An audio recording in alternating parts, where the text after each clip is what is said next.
میرے مصطفیٰ آئے دعوت و ہدایت کی ایک حسین شفق لے کر، میرے مصطفیٰ آئے، میرے مصطفیٰ آئے۔ بسم اللہ الرحمن الرحیم۔ السلام علیکم ورحمۃ اللہ وبرکاتہ۔ ناظرین، کسی بھی ادب نواز شخصیت کی ادب سے گہری وابستگی کا ثبوت یہی ہونا چاہیے کہ ایک ادب نواز محض ادب نوازی پر اکتفا نہ کرے، بلکہ خود بھی اپنے ہاتھ میں قلم لے اور کسی نہ کسی صنف سخن میں تباہ آزمائی کرتے ہوئے اپنی صلاحیتوں کو بروئے کار لائے اور یادگار کارنامے انجام دے۔ سیدھی بات ٹی وی چینل کے ادبی پروگرام فکر و فن شعر و سخن میں آج ہم نے جس شخصیت کی میزبانی کا شرف حاصل کیا ہے، انہوں نے بھی اپنی ادب نوازی کو محض ادب نوازی کی حد تک محدود نہیں رکھا، بلکہ ادب کی ایک صنف افسانہ نگاری کے لیے اپنا قلم اٹھایا اور ادب سے اپنی گہری وابستگی کا ثبوت دیتے ہوئے اردو دنیا کو فکر امروز کے نام سے افسانوں کا ایک مجموعہ بھی پیش کیا ہے، جسے کرناٹک اردو اکیڈمی نے شائع کیا ہے۔ افسانہ نگاری کے ساتھ ساتھ ہمارے معزز مہمان محترم ضیاء رومانی صاحب ایک اور میدان ہپنوتھراپی میں بھی وہ ید طلا رکھتے ہیں، اس بارے میں بھی ہم ان سے سوال کریں گے۔ محترم ضیاء رومانی صاحب، میں عزیز بلگامی ہماری اسٹوڈیوز میں آپ کا استقبال کرتا ہوں۔ السلام علیکم، شکریہ۔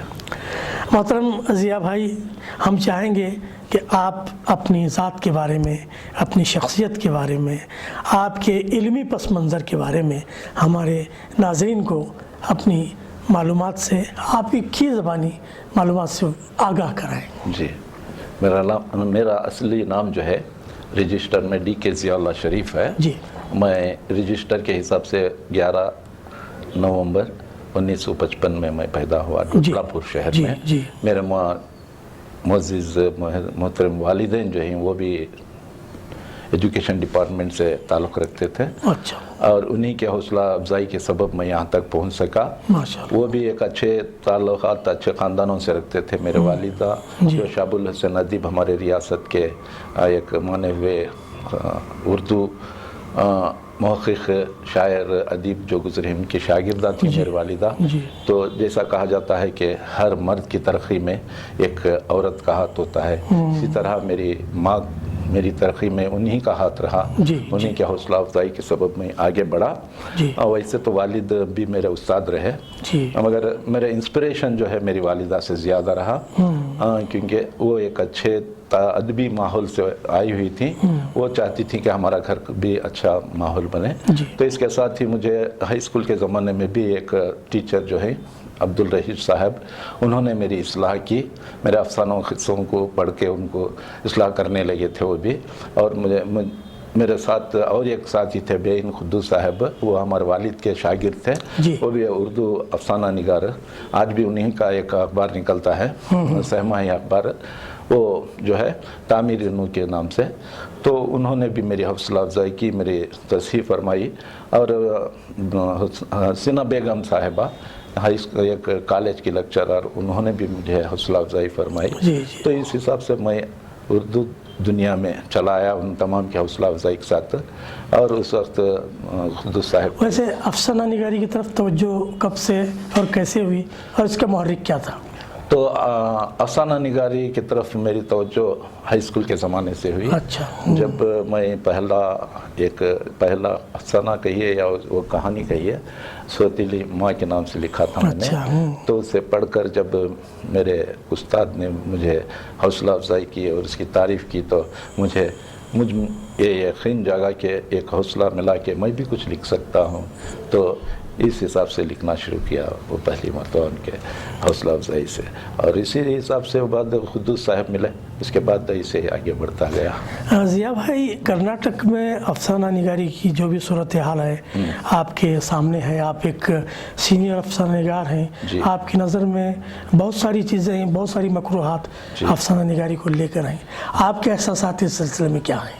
देखिए, मैंने जैसा आपने कहा अच्छा बगौर मुताला किया हमारे रियासत के अफसानों को भी, और बैरूनी रियासत के और आलमी अफसानों का भी मैंने मुताला किया है, और फ़न अफसाना निगारी की किताबें भी मैंने पढ़ी हैं। तो फ़न अफसाना निगारी की किताब ये बहुत ही अच्छी किताब मैंने पढ़ी है। उसमें अफसाना निगारी क्या होता है, उसमें अफसाना निगारी का इल्म के मुताल्लिक़ अफसाना क्यों लिखा जाता है तमाम मालूम है। तो जब उनके उस मेयार को सामने रखते हुए अगर हमारी रियासत के अफसाने उठाकर पढ़ता हूँ तो मुझे अफसोस होता है कि बहुत सारे इसमें हमारे नए जो अफसाने निगार हैं वो अफसानों में पूरे फ़न की बारीकों को वो उनका लिहाज नहीं रखते, और आलमी अफसानों से वो ज़्यादा फैज़ नहीं होते, उनको नहीं पढ़ते वो, और समझते नहीं कि आज का रुझान क्या है आलमी अफसाना निगारों का। तो उसे रुझान को समझना चाहिए, हमारे अफसाना निगारों को भी समझ के वो ज़माने के साथ चलना चाहिए। ज़िया भाई, ये जो नौ आमोज़ अफसाना निगार हैं, कभी आपसे राबिता किया, कभी आपको इनकी रहनुमाई का मौका मिला? कुछ ऐसे अफसाना निगार जो हमारे ज़िले से हैं, उन्होंने मुझसे राबिता किया, उन्होंने मुझसे सलाह मशवरा लिया, और जो इनमें मिसाल के तौर पर हमारे मुश्ताक सईद साहब, ज़िया जाफ़र साहब, उनके अफसाने मुझे देते थे, मेरे अफसाने वो लेते थे, शायर होने से पहले वो उसकी इस्लाह कराते, मेरे भी इस्लाह करते, मैं भी उनसे पूछता कि मेरे अफसानों में अगर कोई कमज़ोरी है तो बताइए। तो वो ऐसे ही इब्राहिम आतिश साहब जो KGF के हैं, वो भी उनकी पूरी किताब का मुझसे मुशाहिदा कराया, उन्होंने बताया इसमें देखो कि कुछ कमज़ोरियाँ ना हो। तो इन तमाम को देखता, और हमारी एक शागिर्द हैं रेशमा तलच्छम, उनका भी अब अनकरीब कर्नाटक उर्दू अकेडमी से एक मजमुआ शाया होने वाला है, उन्होंने भी, यानी वो भी आपकी रहनुमाई से फैज़याब हो चुके। ज़िया भाई, ये जो अफसानों के सिलसिले में नौजवानों में कोई इम्कानात देखते हैं आपके मुस्तकबिल के अच्छे अफसाना निगार बनेंगे?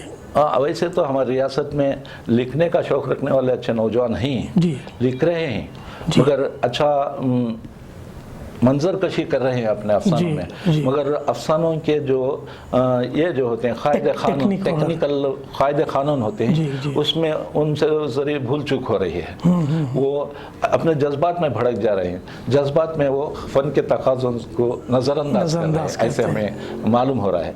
मगर हमने कुछ लोगों को जब हिदायत दी तो वो जज्बात में भड़क जाते हैं, क्या हमारी गलती बता रहे हैं करके, ऐसे भी वो गलतफहमी का शिकार हो जाते हैं कि हमें उनको बदनाम करें, उनकी तरफ इशारा। ऐसी बात नहीं है, हम चाहते हैं कि वो भी अच्छे से अच्छा लिखे, उनकी भी इस्लाह हो, और हम चाहते हैं कि हमारे रियासत के लिखने वाले आलमी सतह तक वो पहुँच जाए, और इनके अफसानों को वो समझें, वो भी उनको खुशामदीद करें। क्योंकि मुझे जब मैं नॉर्थ इंडिया के कलमकारों से जब मिलता हूँ तो उनसे मुझे ऑनलाइन बातचीत होती, तो वो पूछते हैं कि आप आपकी रियासत में इतना फ़न इतना कमज़ोर है, वो आप क्यों नहीं उनको सलाह मशवरा देते?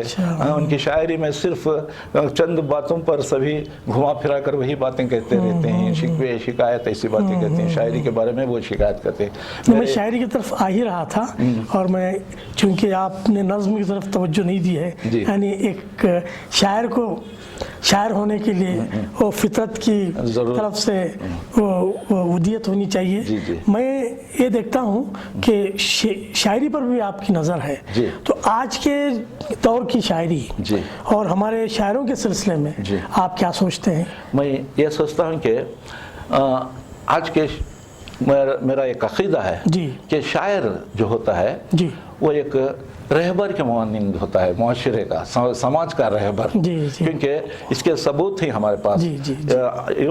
ये जश्न यानी आज़ादी के मौके पर तहरीक आज़ादी में शायरों ने बहुत ही बड़ा रोल अदा किया है। इंसानों को, ये हमारे हिंदुस्तान के पूरे इंसानों को एकजा करने में, इत्तेहाद इत्तेफाक पैदा करने में, उनमें अंग्रेज़ों के साथ मरने के लिए तैयार होने के लिए शायरों ने बहुत ही अच्छा रोल अदा किया है।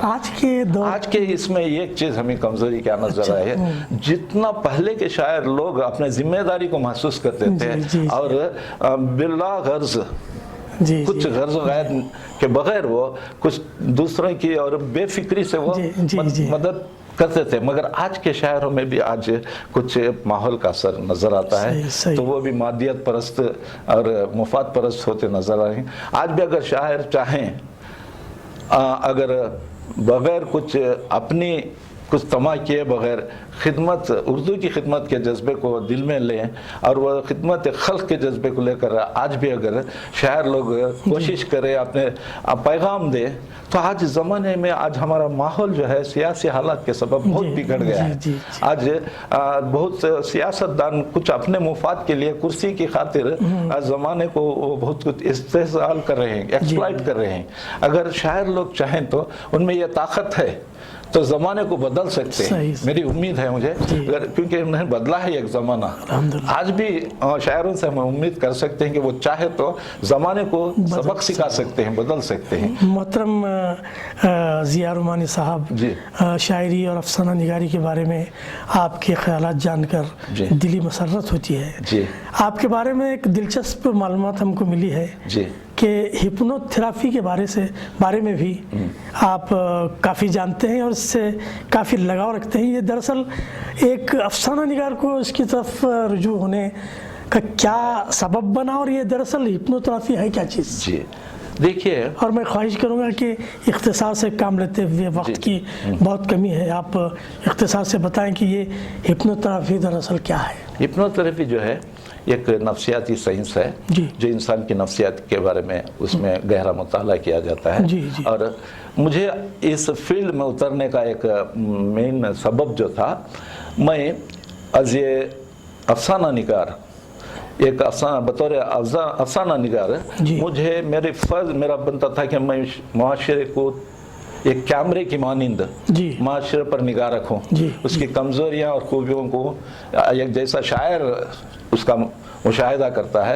इसी तरह एक अफसाना निगार का मेन पहला फर्ज बनता है वो अपने मुआशरे की स्टडी करे, वो नफ्सियाती निगाह से और ये मुआशराती नक्ते निगाह से उसके पूरे हर एंगल से सोसाइटी को देखे। ये हर शायर और अदीब का एक फर्ज बनता है, तभी जाकर वो माशरे को समझ सकता है और माशरे को एक इस्लाह मशवरा दे सकता है, उसे बदल सकता है। तो मैंने जब माशरे को जब बगौर मुताला किया तो उस वक्त बहुत सारी नफ्सियाती कमज़ोरियाँ मैंने उसमें पाई। तो मुझे ख्याल हुआ कि दो सवाल मेरे दिल में पैदा है, ये नफ्सियाती कमजोरियां का सबब क्या है, इंसान में ये कैसे आते हैं और क्या इसका तदारक नहीं है। ये दो सवालों को जवाब तलाश करने के लिए मैं कई नफ्सियाती किताबों का मैंने मुताला किया और कई इंस्टीट्यूशन से मैंने, जो अमेरिका और इंग्लैंड की इंस्टीट्यूशन से नफ्सियाती साइंस के ऑनलाइन, उनसे राबिता किया। सर्टिफिकेट वगैरह भी मैंने हासिल की। ऑनलाइन मैंने उनके वहाँ दाखिला लिया।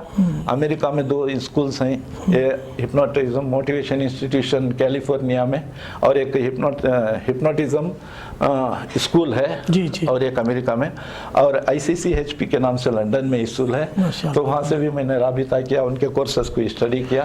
यानी रोज़मर्रा के मसाइल में इसको आप किस तरह बरतते हैं इस इल्म को? जी, मैं ऐसे बरतता हूँ। मैं अब एज टीचर, ए लेक्चरर, बतौर लेक्चरर मैं 20-25 साल से मैं खिदमत दे रहा हूँ अलमीन कॉलेज कोलार में। वहाँ पर मुझे मेरे तलबा और तालिबात में बहुत सारी नफ्सियाती कमज़ोरियाँ नज़र आती हैं, खुसूसन जो आम फहम कमज़ोरियाँ हैं, इनकी याददाश्त की कमी, कमज़ोरी। और इनकी स्टेज फियर, वो कुछ कहना चाहते हैं मगर स्टेज पर जाकर भूल जाते हैं, लाशा पैदा हो जाता है। वो भी स्टेज फियर भी एक नफ्सियाती कमजोरी है। ऐसे ही और एक घबराहट, एग्जाम फीवर। अच्छा। तो ये छोटी छोटी आम फहम बातें हैं जो नफ्सियाती कमजोरी हैं। इसके अलावा भी 150 नफ्सियाती कमजोरियों को हम स्टडी करते हैं वो कोर्स में, और इन 3 का मैं यहाँ जिक्र कर रहा हूँ। तो इसे कैसे कंट्रोल किया जाए, इसका तदारक हिप्नोटिज्म में है। अच्छा। हिप्नोथेरेपी में कोई किताब वगैरह मंजर आम पर आई है इस पर आपकी, या कोई मंसूबा है? आइंदा मैं उर्दू में इसे लिखने का इरादा रखता हूँ, क्योंकि मैंने जो कुछ इल्म इस ज़िमन में हासिल किया है वो अंग्रेजी में हासिल किया है। मैंने कुछ मज़ामिन भी लिखे हैं, तामीर नौ में मेरे मज़ामिन हिप्नोथेरेपी के बारे में मुताल्लिक़ मैंने लिखे हैं। तो इसमें इंसान के ज़हन को समझकर, वो एक ज़हनी हालत होती है। इंसान के ज़हन के 3 हालतें हैं इस थेरेपी के, इस इल्म के तहत। एक शऊर, एक तहतुल शऊर, एक लाशऊर। तो शऊर से जो अब हम बात कर रहे हैं ये शऊरी हालत है हमारी। सही। इस वक्त जो भी मैं कहता हूँ वो सुनेंगे मगर उसे कबूलेंगे नहीं। ये शऊरी हालत होती है। ये तहतुल शऊर इंसान की वो हालत होती है, उस हालत में इंसान को ले जाकर उसके ज़हन को तब्दील किया जा सकता है। ये साइंस बताती है। तो इसमें जो कमज़ोरियाँ हैं उसे तहतुल शऊर की हालत को ले जाकर हिप्नोथेरेपी की मदद से उसे रेक्टिफाई कर सकते हैं। जी ज़िया भाई, वक्त की क़िल्लत के सबब मैं आखिरी सवाल पर आ रहा हूँ। सोशल मीडिया पर भी आप काफ़ी सरगर्म हैं, उस बारे में भी आप बताइए कि क्यों आप इस मैदान में भी अपने आप को सरगर्म रखा है? जी, एक बेहतरीन सवाल आपने पूछा। देखिए, मैं चाहता हूं कि मेरे में जो इल्म है और खिदमत करने का जो जज्बा है, इससे मैं खिदमत करूं। पूरे हिंदुस्तान, आलमी सतह तक मैं अपने ख्यालात को पहुंचाऊं। और मैंने ये चीज़ महसूस की, वो ये है कि शायरों अदीबों के कुछ ग्रुप्स रह गए हैं। अच्छा। तो एक ग्रुप्स का दूसरे ग्रुप से ताल्लुक़ नहीं रहा, तो कांटेक्ट नहीं रहा। आलमी सतह तक जो हैं, वहाँ के जो लोग हैं, यहाँ के जो कलमकार हैं, इनमें बहुत सारा एक गैप है। इनके लिखने में, इनके ख्यालात में, जज्बात में, एहसासात में, इनके जो प्रोडक्शन जो कर रहे हैं, इसमें बहुत सारा गैप रह गया है, इखला। तो इस गैप को भर्ती करने के लिए मैं कोशिश कर रहा हूँ कि आलमी सतह के सब शोरा, उलमा, सब कलमकारों को एक ग्रुप में शामिल करूँ। तो इसी ग्रुप, मेरी व्हाट्सएप ग्रुप मैंने बनाई है, मुहब्बान उर्दू, उर्दू की दुनिया के नाम से, जिसमें मैं चाहता हूँ कि हिंदुस्तान से लेकर पाकिस्तान, बहुत सारे आप उसमें शामिल होते आ रहे हैं। मैं कर रहा हूँ, यही कोशिश कर रहा हूँ कि पूरे आलम के उर्दू कलमकार उसमें जमा हों और उसके ज़रिए एक दूसरे से वो तालमेल रखें और एक दूसरे से उनका रुझान ये जाने कि शायरी का रुझान क्या है, आज का टॉपिक क्या है, आज का मौजू क्या है, किस मौजू पर वहाँ के लोग ज़्यादा अपना मवाद तैयार कर रहे हैं। इससे कुछ इस्तेफादा हासिल करें, एक दूसरे से कुछ हासिल करें, कुछ लें कुछ दें। इस मकसद से एक ग्रुप मैंने कायम किया है। इसके साथ भी दूसरे भी मैंने भी देखा है, काफ़ी सरगर्म हैं लोग उस पर, और बहुत सारी अदबी तख्लीक़ात से रुशनास होने का मौका मिल रहा है। ज़िया रुमानी साहब, वक्त की क़िल्लत के सबब मैं अब इस इंटरव्यू को समेट रहा हूँ, और आपके कमाल और आपकी बाकमाल शख्सियत के पेश नज़र में एक शेर पढ़ते हुए आज की इस इंटरव्यू का इख्तिताम करना चाहूँगा कि खुलूस से उठा के चूम रहे हैं ये माहो साल मुझे, उठा के चूम रहे हैं ये माहो साल मुझे, खुलूस से दिल से समझते हैं बाकमाल मुझे। हम यकीनन आपको बाकमाल समझते हैं, और इसी सबब से हमने चाहा कि सीधी बात के इस प्रोग्राम फ़िक्र फ़न शेर व सुखन में आपको पेश किया जाए। मैं अपनी जानिब से, अपने इदारे की जानिब से, अपने स्टाफ की जानिब से, अपने नाज़रीन की जानिब से आप जैसे अज़ीम कलमकार की खिदमत में हदिया तशक्कुर पेश करता हूँ, और दुआ करता हूँ कि अल्लाह ताला आपका साया अदबी दुनिया पर कायम रखे, और इसी तरह आप अपनी खिदमत से इंसानियत को नवाजते रहें। ये थे मोहतरम ज़िया रुमानी साहब। मोहतरम नाज़रीन, इंशाअल्लाह ایک اور شخصیت کے ساتھ ہم اگلے پروگرام میں آپ کی خدمت میں حاضر ہو رہے ہیں. تب تک کے لیے عزیز بیلگامی کو اجازت دیں. والسلام علیکم ورحمۃ اللہ وبرکاتہ.